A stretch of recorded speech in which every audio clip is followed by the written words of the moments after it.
This is the Afternoon Buzz Rewind Podcast. I'm your host, Johnny Thrash. Join me for the Afternoon Buzz weekdays from 2 to 7, only on Real Rock Radio, 106.3 The Buzz. What's your rewind? It's going to be almost like 1988 all over again when Scorpions and Queensryche play San Antonio's Freeman Coliseum Friday, September 7th. You know, there have been some member changes. The most significant, of course, Jeff Tate from Queensryche's been replaced by Todd La Torre. He left Queensryche. God, can you believe it's been already like 6 years? And I mean, Todd La Torre is a great, great vocalist and has actually done some really cool stuff with the band. But if you know me, you know I'm the one that's always hanging on to the past. Oh, great. Someone just started selling a new type of stupid jeans. A high fashion company called Carmar just rolled out extreme cutout jeans. And basically, they're a waistband, pockets, and a few strips of denim. The entire legs are more or less cut out. And yeah, you could certainly make them yourself if you have a pair of scissors and some angst. And check this out. Carmar is selling them for $168. So if you have more money than sense, there's your next pair of jeans. Another Nonsense Minute, brought to you by 106.3 The Buzz. That smell. It is so familiar. Whoa, what is that you're wearing? Dutch oven. The perfume. I think you might be my soulmate. Dutch oven. Eau de toilette. Your perfume. It's so... I just got pink eye. Dutch oven.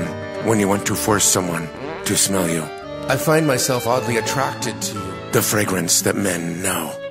Dutch oven. For her. Keep your lover under the covers. Well, we finally got all the details for GNR's locked and loaded editions of Appetite for Destruction. The big boy is going for $999. A hair out of my price range. But I'm telling you, if you got the money and you're a big fan, it is a very special box set. It's awesome. You can check out an unboxing video at 1063thebuzz.com. The first single from it, the previously unreleased Shadow of Your Love, well, it wasn't released on an album. It did show up as a B-side a couple of times. And the song actually predates GNR. It's an old Hollywood Rose song. In fact, they even made a video for it. And Steven Adler was talking about it, how it was the first song they played in rehearsal. And, of course, Axl showed up late. He said they were playing the song, and right in the middle of it, Axl showed up, grabbed the mic, and started running up and down the wall screaming. He said he thought this is the greatest thing ever. They knew right then what they had, and yes, they certainly had something special. Now, if we could get Izzy and Adler back in the band, that would be great. And no, I'm not going to let that go. A lot of Tool fans weren't sure what to think of these clinics they have coming up. A handful of dates where it's just the instrumentalists in the band breaking down all of the songs. They give you a very intimate performance, and then they go over how they compose. I mean, it's a chance to gain insight as to how the Tool machine works. People were, kind of not sure what to take of that $500 price tag, and they thought it maybe would be similar to the band's $500 VIP meet and greet sessions, but no, it's nothing like that. The band took to social media to clarify that, no, these are very, very different experiences.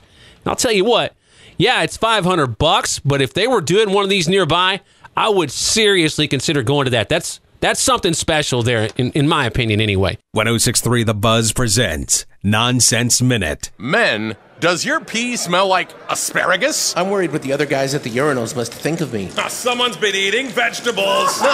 Take care of that foul smell. Introducing Dick Tacs. Hey, don't you wanna have a dick? Dick Tac. The tasty breath freshener for the mouth of your car. Dick Tacs can cover up the many foul odors of urine, like beer, asparagus, beer, pineapple, gonorrhea, beer, strippers, and leave your cock feeling fresh. Ugh, these taste funny. But don't eat them. They taste like shit. Try Dick Tacs today. Dick Tacs, Dick Tacs, Dick Tacs now. Dick Tacs available wherever you find refreshing mints for dicks. Alice in Chains said their new album is going to be very weird, and they released the first official single, the video for it this morning, the one you know, and we have it at 1063thebuzz.com, and I'll tell you, it's certainly different from anything I've heard from the band. So, yeah, they weren't BSing when they said this is different. It's kind of experimental. It's not a real hooky song. And I'm really kind of surprised it was released as a single, but it's just kind of more of an album cut, more of a deep track. I don't know. Give it a listen for yourself. Check out the video, 1063thebuzz.com. No surprise here on my part, but Bad Wolves' first ever single, their cover of the Cranberries Zombie, has hit #1 on Billboard's mainstream rock songs airplay chart. That's the first remake to hit the top of the charts since Disturbed's The Sound of Silence. The last #1 cover before that, well, it was also Disturbed. It was their take on Genesis' Land of Confusion back in 2006. So big congrats to Bad Wolves. Their debut album, Disobey, is out May 11th. 106.3 The Buzz presents Nonsense Minute. Are you prepared for the hereafter? Oh, yeah, I've got a will. Life insurance. That's not what I'm talking about. Oh? When we die, we leave a lot of stuff behind. Weird, kinky stuff. And that's where Freak Squad comes in. Freak Squad! Freak Squad will get to your house before your mom. Clear your browser history. Empty out your naughty drawer. We will debong and destash your house. We even wash your gerbil and find him a new home. It's a she. Whatever you say, Playboy. But what if I'm into some really freaky Please, you're not doing anything that Freak Squad hasn't seen. We're talking clowns, trampolines, butt stuff, Mexican food, also known as butt stuff. You name it, it's gone before Mom finds out. Oh, he went so fast. But this apartment is spotless and unremarkable. And with reasonable pricing, you won't blow your wad on Freak Squad. Freak Squad! Phew, thanks, Freak Squad. In advance. I'm not dead yet. Don't delete anything. I need it. Cinco de Mayo's tomorrow, and 70% of us plan to celebrate in one way or another, but only 10% of us know why we're celebrating. 1,000 Americans were asked what Cinco de Mayo is all about, and there were 5 possible answers to choose from. 39% said it's Mexican Independence Day, which is wrong, and I know that's certainly a common misconception. 26% said it's just a general celebration of Mexican-American culture. 13% said it's all about drinking. Well, kind of.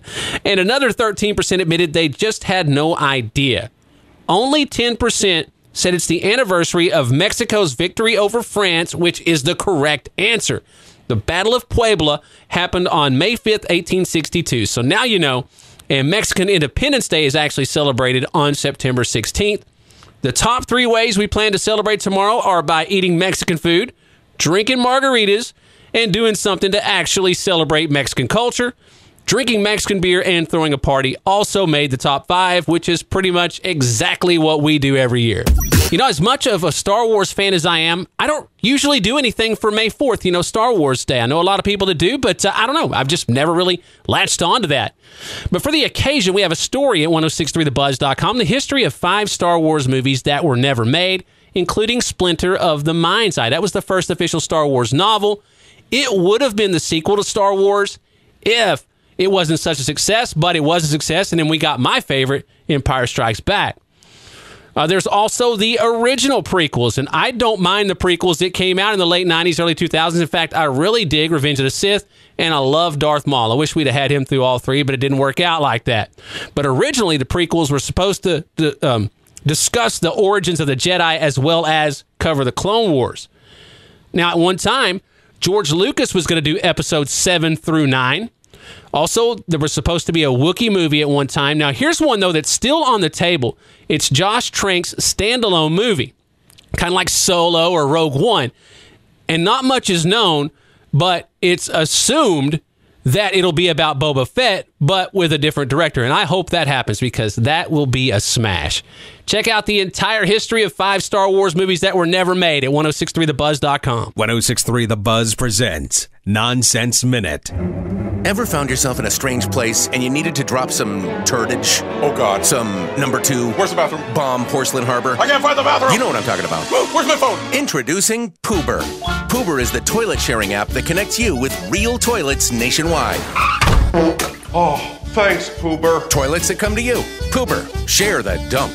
The whole Smashing Pumpkins lineup reunion has certainly been overshadowed by the fact that D'Arcy Wretzy has been excluded from it. Billy Corgan was talking to Lars Ulrich on his Beats One radio show, It's Electric, and he got into it a little bit, saying that for him, being in a band is like being in a family, and the family rules apply more than the band rules.